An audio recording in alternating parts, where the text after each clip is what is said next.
নমস্কার, আমি বসুই রে। আজকে অনেক দিন পরে আবার তোমাদের সামনে এলাম আমার একটি নতুন টপিক নিয়ে। টপিকটি হলো নিয়ান্ডারথাল প্রবলেম। তোমাদের কাছে আশা করি সকলের কাছে না থাকলেও অনেকের কাছে এই বইটি আছে, আমার নৃবিজ্ঞান পরিচিতির প্রথম খণ্ড। তো নৃবিজ্ঞান পরিচিতির প্রথম খণ্ড থেকে তোমরা নিয়ান্ডারথাল ফসিল সম্বন্ধে যে বিবরণ দেওয়া আছে সেগুলো একটু দেখে নেবে। দেখো, WBCSE বলো এবং IASE বলো, নিয়ান্ডারথাল কিন্তু একটি যথেষ্ট ইম্পর্টেন্ট ফসিল, গুরুত্বপূর্ণ ফসিল। এবং নিয়ান্ডারথাল ফসিল সম্বন্ধে বিভিন্ন ধরনের প্রশ্ন বিভিন্ন সময়ে এসেছে, যেমন নিয়ান্ডারথাল ফসিলসের general characteristics, progressive Neanderthal, classical Neanderthal, এদের দুজনের মধ্যে কম্প্যারিজন, নিয়ান্ডারথাল প্রবলেম, এই তারপর মুসলিয়ান কালচারের যে বিল্ডার তাদের ক্যারেক্টারিস্টিক্স একটু ঘুরিয়ে এসেছে আর কি। তো এই যে বিভিন্ন রকম প্রশ্নগুলো, সেই বিভিন্ন রকম প্রশ্নগুলোর মধ্যে কিন্তু নিয়ান্ডারথাল প্রবলেম বা নিয়ান্ডারথাল সমস্যা কিন্তু একটা বহু আলোচিত সমস্যা, এবং যেইটার মেইন তোমার ব্যাখ্যা দেওয়ার জন্যই আজকে আমার এই ভিডিও। তো নিয়ান্ডারথাল প্রবলেম বললে আমরা কি বলবো? Neanderthal, what is Neanderthal problem? Problem এটাই যে নিয়ান্ডারথালদের বিবর্তনগত অবস্থান, মানে বিবর্তনগত অবস্থান ভিত্তিতে নিয়ান্ডারথালরা মানব বিবর্তনের কোথায় অবস্থিত, এবং এইটা সম্বন্ধে কিন্তু প্রচুর মতবিরোধ রয়েছে এবং সেই মতবিরোধ নিয়ে কিন্তু সমস্যার সৃষ্টি হয়েছে। তাহলে আসো, এই যে নিয়ান্ডারথালরা অ্যাকচুয়ালি যে মানব বিবর্তনে কোথায় পড়বে সেই নিয়ে কিন্তু বিভিন্ন মতামত প্রচলন আছে, এবং সেই মতামতের মধ্যে মূলত যে দুটি মতামত বেশি প্রাধান্য পেয়েছিল বা বহুল প্রচলিত বলতে পারো, সেটা কি? এক নম্বর মতবাদ হচ্ছে নিয়ান্ডারথাল এবং আধুনিক মানুষ এরা দুজনেই হচ্ছে হোমো স্যাপিয়েন্সের পৃথক প্রজাতি, এবং দুটি ভিন্ন প্রজাতি আর কি, এবং এরা নামকরণ এই কারণে এদের করা হয়েছে হোমো স্যাপিয়েন্স নিয়ান্ডারথালেনসিস। বোঝা গেল? তার মানে আধুনিক মানুষ এবং নিয়ান্ডারথাল মানুষ এরা দুজনেই হোমো স্যাপিয়েন্সের দুটি ভিন্ন প্রজাতি হিসেবে গণ্য হয়েছে একটা মতামতে। আবার দু নম্বর মতামতে কি দেখা যাচ্ছে?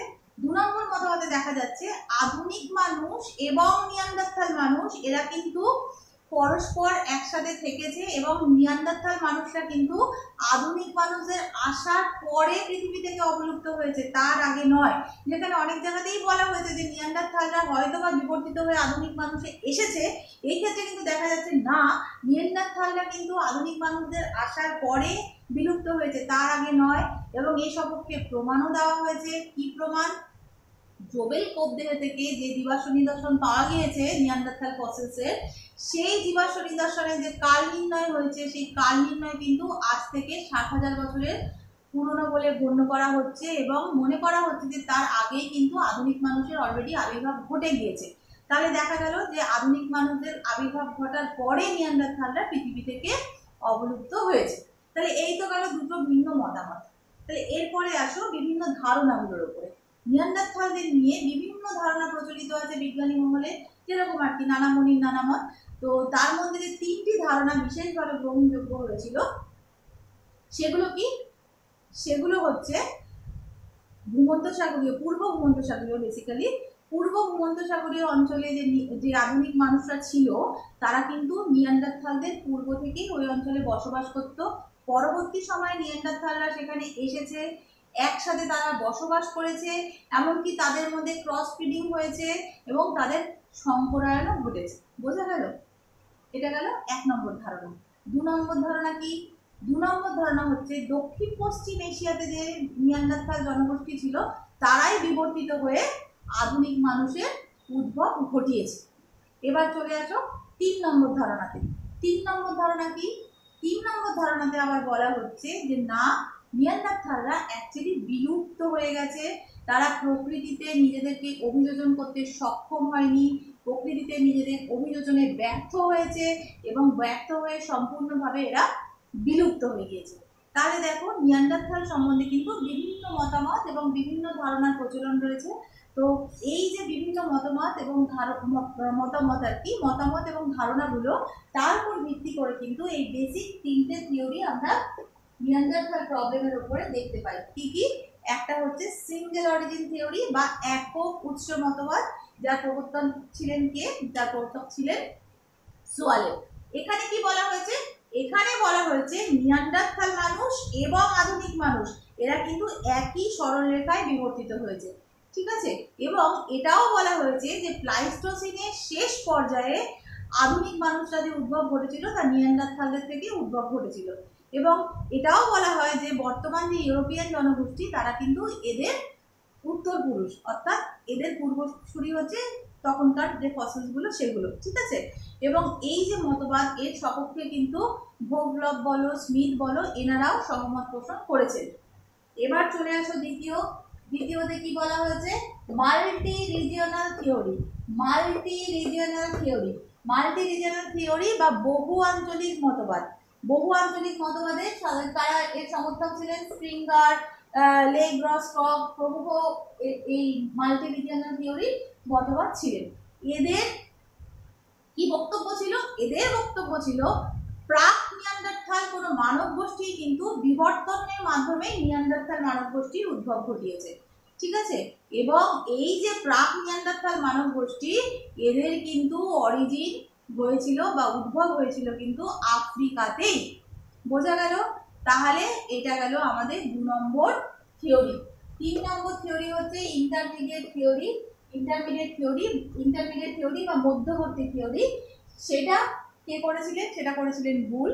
এখানে কি বলা হচ্ছে, এখানে কিন্তু সম্পূর্ণ ভিন্নভাবে জিনিসটাকে ব্যাখ্যা করা হচ্ছে। এখানে আবার বলা হচ্ছে যে নিয়ান্ডারথালরা কোনোভাবেই বিবর্তিত হয়ে মডার্ন ম্যানদের উদ্ভব ঘটায়নি বা আধুনিক মানুষের উদ্ভব ঘটায়নি। এখানে আবার বলা হচ্ছে সোয়ান্সফর্ম, স্টাইনহাইম এইসব জায়গা থেকে যেসব ফসিলসগুলো পাওয়া গিয়েছিল, যেসব মানব জীবাশ্ম পাওয়া গিয়েছিল সেগুলোই কিন্তু বিবর্তিত হয়ে পরবর্তী সময়ে আধুনিক মানুষের উদ্ভব ঘটিয়েছে। কোনোভাবেই নিয়ান্ডারথালরা আধুনিক মানুষের সঙ্গে উদ্ভব ঘটানোর ক্ষেত্রে জড়িত নয়, ঠিক আছে। তাহলে এই যে 3টে মতবাদ দেখা গেল, single origin theory, multi regional theory এবং ইন্টারমিডিয়েট থিওরি, তার মধ্যে কিন্তু এই 2 নম্বর যে মতবাদটা সেটা কিন্তু বেশি গৃহীত হয়েছে বিজ্ঞানী মহলে। এছাড়াও দেখো বর্তমানে বিজ্ঞানের উন্নতি ঘটেছে, বিজ্ঞানের উন্নতি যত ঘটেছে নতুন নতুন বিশ্লেষণ পদ্ধতি আবিষ্কার হয়েছে। সেক্ষেত্রে আমরা ডিএনএ বিশ্লেষণ, এমটিডিএনএ বিশ্লেষণ এগুলোর কথা বলতে পারি। এবং এটাও ঠিক যে এমটিডিএনএ যে বিশ্লেষণ করা হয়েছে সেখান থেকে কিন্তু জানা গেছে আমরা মানে আধুনিক মানুষ বা মডার্ন ম্যান আমাদের যে অরিজিন সেটা কিন্তু আফ্রিকাতেই ঘটেছিল, ঠিক আছে। তো এটা কিন্তু এমটিডিএনএ অলরেডি প্রমাণ করে দিয়েছে। এবং এটাও দেখা গেছে ডিএনএ বিশ্লেষণের মাধ্যমে যে জার্মানির যে নিয়ান্ডারথাল জনগোষ্ঠী এবং যে তোমার মডার্ন ম্যান তারা কিন্তু কখনোই সম্পর্কযুক্ত নয়। জার্মানির নিয়ান্ডারথাল জনগোষ্ঠীর সঙ্গে মডার্ন ম্যানদের সম্পর্ক নেই, ঠিক আছে। এটাও ডিএনএ বিশ্লেষণের মাধ্যমে দেখা গিয়েছে। এবং জোবেল, ওমো এইসব জায়গা থেকে যত তোমার নতুন নতুন যত সময় এগিয়েছে, নতুন নতুন খনন কার্য হয়েছে, নতুন নতুন আবিষ্কার হয়েছে, নতুন নতুন ফসিলও পাওয়া গিয়েছে। তো প্রচুর পরিমাণে তোমার এই ফসিল পাওয়া গিয়েছিল নিয়ান্ডারথালের। তো ওমো, জোবেল এইসব জায়গা থেকে যে নিদর্শনগুলো পাওয়া গিয়েছিল সেগুলোর আবার পর্যবেক্ষণ করা হয়েছিল। এবং সেই পর্যবেক্ষণে দেখা গিয়েছে যে ইউরোপিয়ানে যারা থাকতো আর কি তাদের থেকেও কিন্তু যে মানব গোষ্ঠী, সেই মানব গোষ্ঠীর থেকেও কিন্তু আধুনিক মানব গোষ্ঠী থেকেও কিন্তু এরা এই যে জনগোষ্ঠী এই ইউরোপিয়ান নিয়ান্ডারথালদের থেকে কিন্তু পুরনো, মানে ইউরোপিয়ান নিয়ান্ডারথাল যেগুলো ছিল সেগুলোর থেকেও কিন্তু এই ওমো থেকে প্রাপ্ত, জোবেল থেকে প্রাপ্ত যে নিদর্শনগুলো, যে নিয়ান্ডারথালের নিদর্শনগুলো সেগুলো আরো পুরনো, ঠিক আছে। তাহলে এই যে ডিএনএ বিশ্লেষণ, এই ডিএনএ বিশ্লেষণের মাধ্যমে কিন্তু আমরা এগুলো জানতে পেরেছি।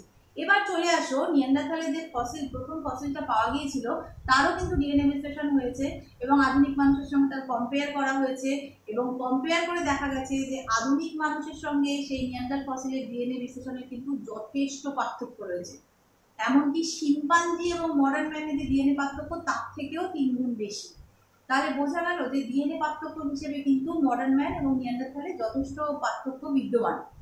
এবার তুমি যদি সময়ের পরিপ্রেক্ষিতে দেখো তাহলে কিন্তু দেখো, এর আগে আমি তোমাদেরকে বলেছি যে এর আগে আমি হিউম্যান ইভলিউশনের ফিটা আমার আগের ভিডিওতে আপলোড করেছি, তোমরা একটু দেখে নেবে।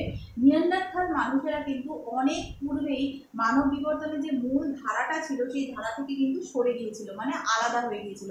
এবং আনুমানিক আজ থেকে 5.5 থেকে 7 লক্ষ বছর আগে কিন্তু ওরা সেপারেট হয়ে যায়, ঠিক আছে, মানে আলাদাভাবে বিবর্তিত হয়। তাই অনেকেই কিন্তু নিয়ান্ডারথাল ফসিলসকে আবার বলেছে হোমো নিয়ান্ডারথালেসিস। বোঝা গেল? হোমো নিয়ান্ডারথালেন্সিস।